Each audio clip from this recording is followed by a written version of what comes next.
Welcome back to my channel, The Second Chance.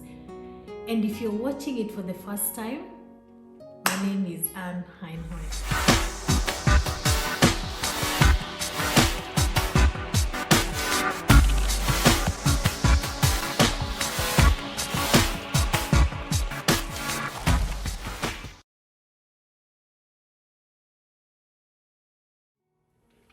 Okay, guys, and we are still in the dark moment, and this is dark moment part 4.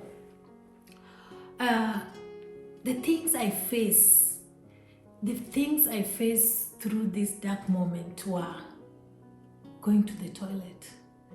I couldn't go to the toilet normally. As you know, my stomach was out. On my previous video, I've explained, and I had like a bag, which I had it from here.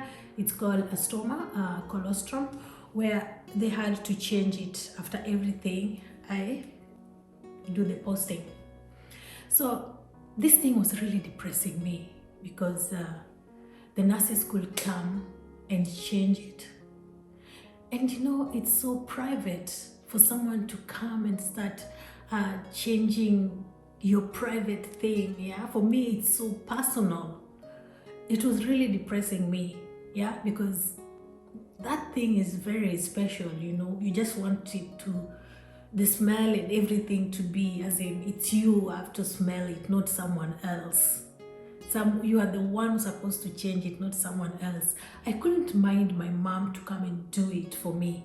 I don't think it could have depressed me the way it was really depressing me, because your mom is someone who have done it before, because it gave birth to you and it did it.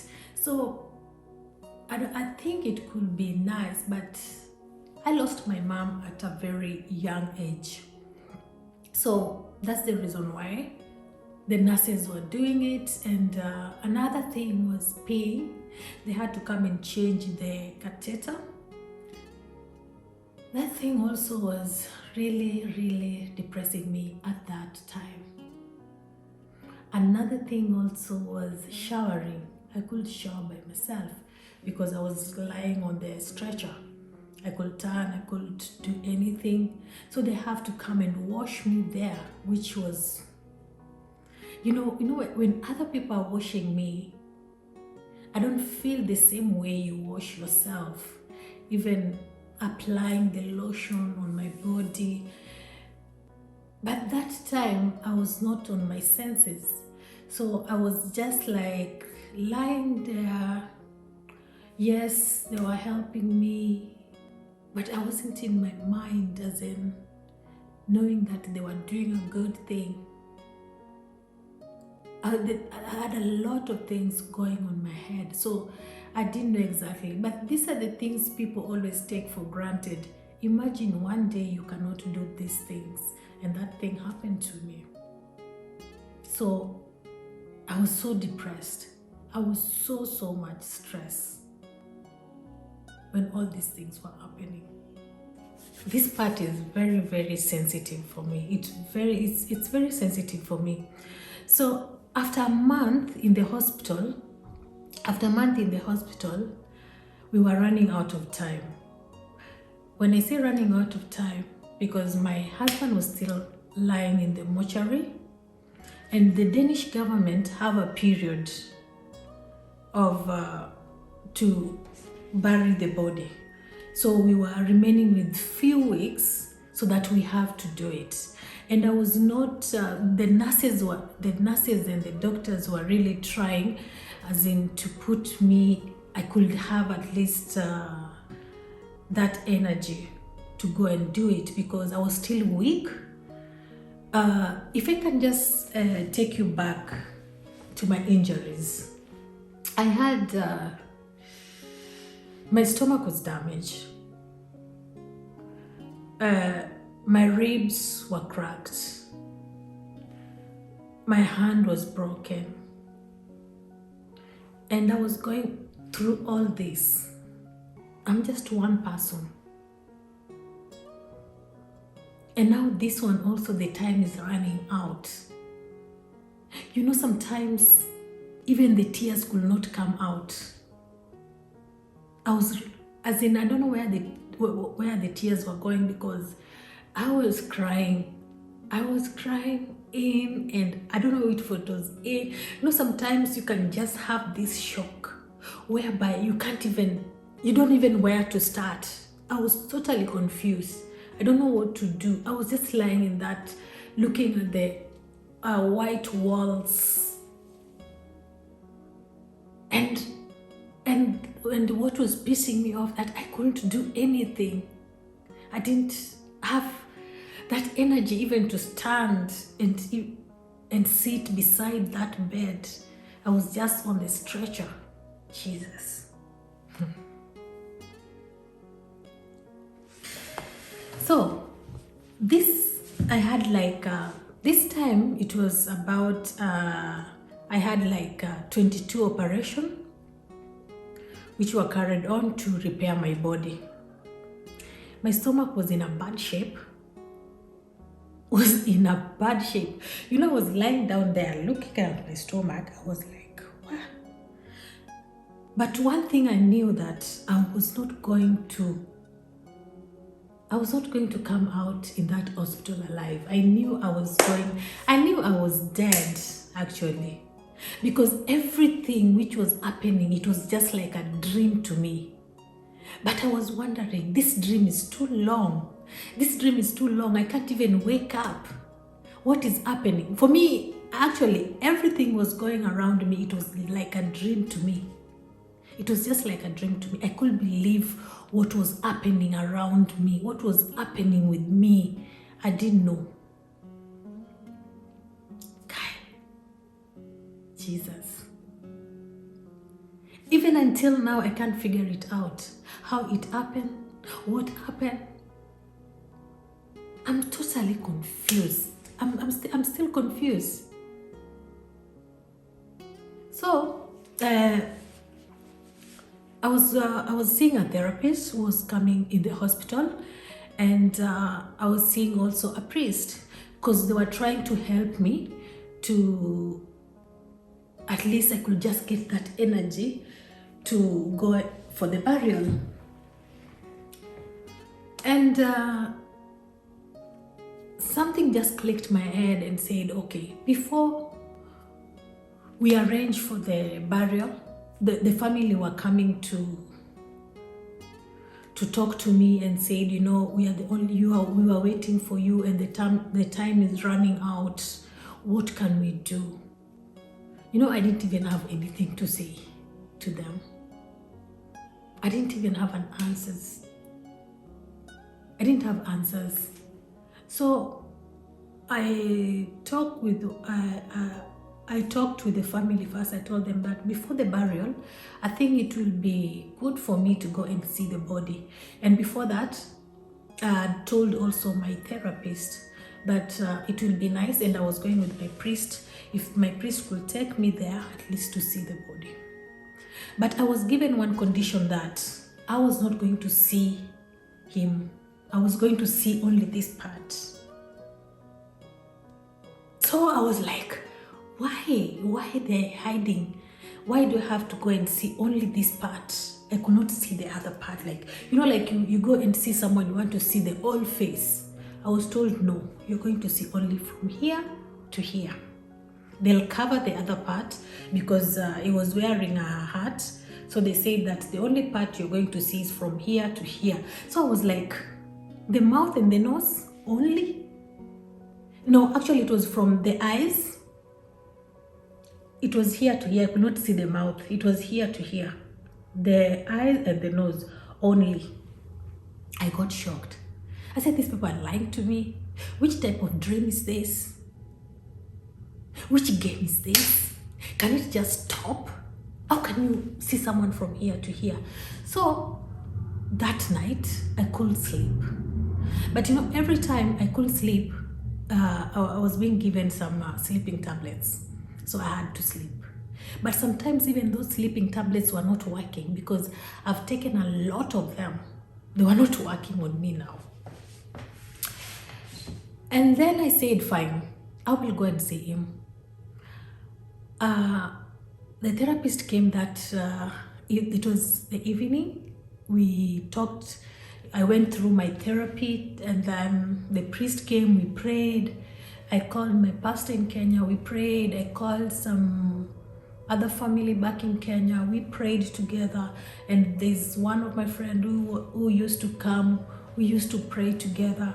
And then I went to see my husband. That day I went to see him. I was with my auntie and my stepdaughter. They were there with me. I was in the wheelchair. Actually, my auntie was the one who was pushing me, and yes, we had one nurse with us. Jesus, it was terrible. I couldn't believe it. I could not believe it. And I was like, why don't I wake up? This dream is not over. I'm tired. Like you're fighting with sometimes you're in a dream, you're fighting. You just want to wake up. I was like that. So I told them to leave me in the room. So they brought him in a small room. And then I said, I just want to be with him alone. If they could just give me that space, they said no. My stepdaughter was outside because they had already seen the body before in Spain, so they were also going through that. So they told me, no, we have to stand at the door. The door should be open because we don't know what you can do. I was like, what am I going to do? Just give me that time to be with him alone. They said no. I was crying. I was really, really crying. Seeing him lying there with a heart. But I saw it was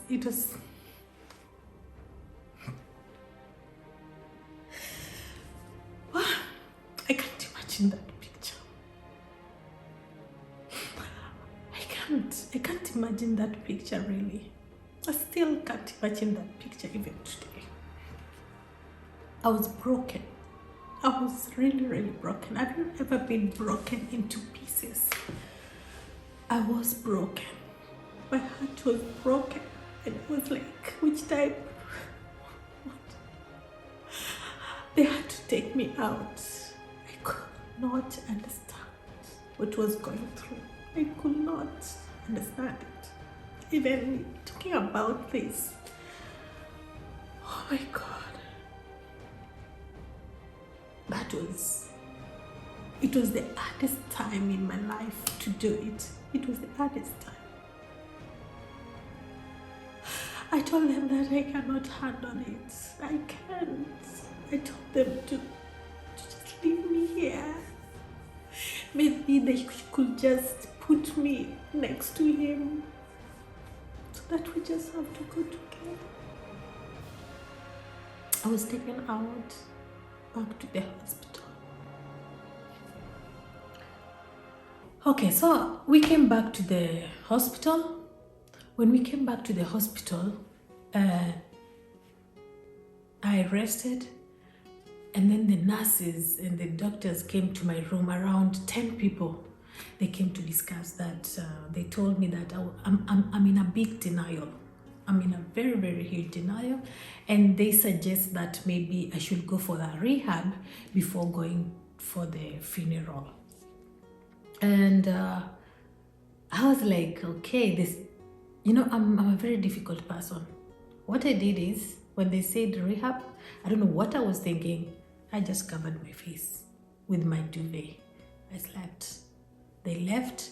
The next day, a group of my family and family friends came to discuss it. They tried to convince me that it's a very nice place to me to go there, and I'm going to, because I'm still in a huge denial, and if they don't know what is going, because they could not even figure it out what was going in my mind, because I was always quiet. I was not talking that much. I could just give them fake smile. That's what they could see. So I agreed. I went to the rehab. When I stepped my foot in that rehab, I saw everyone. You know, when you're walking like this, you can see people. Some people are saying hi, and I could see them. Then some people are like smiling in a very weird place. Then I was like, these people, are they normal? Are they normal? I said, no. You know, I was in a stretcher. I was lying like this.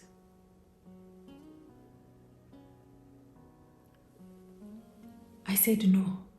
My mind just clicked. I said, no, I'm not going to stay here.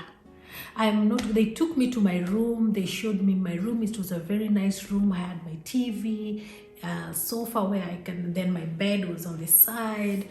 A place where if you have guests, they could prepare for you some tea, or maybe they could cook for you if you want some food from home. But I said, hell no, I'm not going to stay here. Take me home. And I stick to that. I wanted to go home. So they said, but you've already signed the papers that you want to stay here. At least give yourself 1 week. This place is a very nice place. You're going to heal. It's going to help you. All the therapists are going to be here. The priest will come and they're going to help you. I said, no. If you guys want to help me, take me home. I want to go to my apartment. That is the only place I want to be right now. And the reason why I was saying that, because I really wanted to be free. I just wanted to cry and finish crying without someone telling me, oh, it will be okay. It is well. It is well. No. I just wanted to lock myself in a room alone and cry, because crying is something very important. It helps you. You have to let it go sometimes by crying.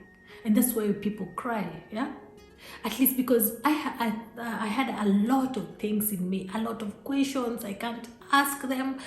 A lot of things was going in my mind. So the only thing I wanted is to go and lock myself in the room and let it go. That is the only thing I wanted. It was a very long discussion. At long last, they agreed. And that is one thing I like about Danish doctors. They will never force you to do something you don't like. They will never. Even if it is an operation, even if it is a medicine. I remember I had like heartburn. I didn't know that it was heartburn because I've never had heartburn before. And then they gave me another medicine which was so bad. I said, I don't want. I pushed it. I said, I don't want that medicine. They didn't give me. They said, okay, fine. So they will never force you to do something you don't like. That one I like about. I think they're the best doctors in the world. The Danish doctors are the best doctors in the world. Plus the nurses, they are just good ones. Yes. So guys, thank you for watching. And if you have not subscribed, kindly subscribe, share and comment.